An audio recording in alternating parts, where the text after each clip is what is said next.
Tutaenda kuona hizi process za mashine. Mashine inapoenda hivi, unaona inakuja hizi zote tunawafanyia format.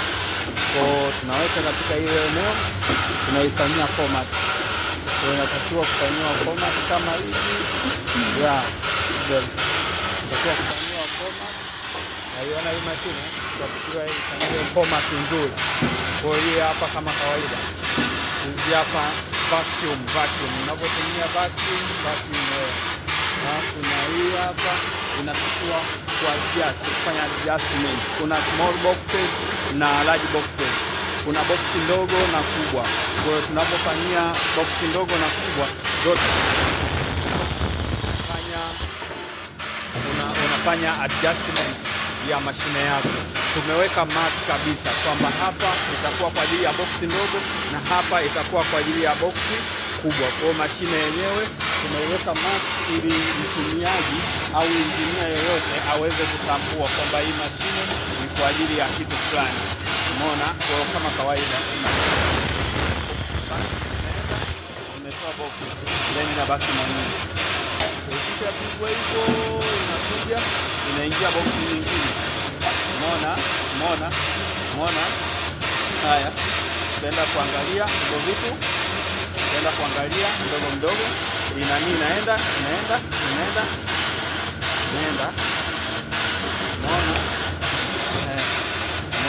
Inaenda kuchukua box. Basi tunaweka box. Hapo then inapeleka product yetu katika feeding point. Ngoja sasa nitawaonyesha jinsi inavyofanya kazi.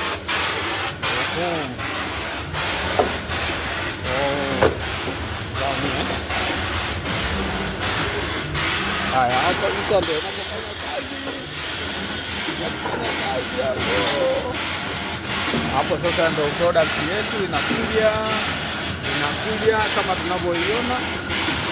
Na hii hapa inakuja hapa.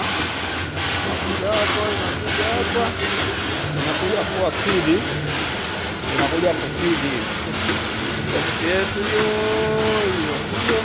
Hiyo. Hapa ni kwa ajili ya kukata vitu. Hapa inakata vitu vizuri kabisa. Vitu vinakata small pieces. Tengene vidogo sana.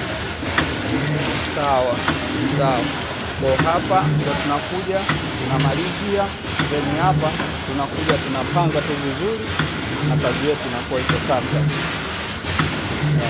Tunaiona kazi inapokuwa vizuri. Kwa hiyo tunakuwa tumemaliza. Asante kwa